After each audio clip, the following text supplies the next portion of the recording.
খতিব সাহেবদের সবাইকে আমি সাবধান করার জন্য বলতে চাই। 4টা চিঠি দিছে বেনামে।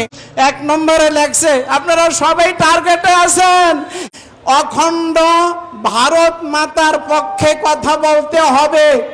2 নম্বরে লেখছে, ইসকনের চিন্ময় কৃষ্ণ মহাপ্রভুর জামিনের ব্যাপারে তুই মিম্বরে বসিয়া কৌশলে কথা বলবি, কৌশলে এক পক্ষে আমার কথা কইতে হইবে। আবার আদেশ করছে, বলবি তাকে আটকে রাখা ঠিক হচ্ছে না, এইভাবে তুই কথা বলবি।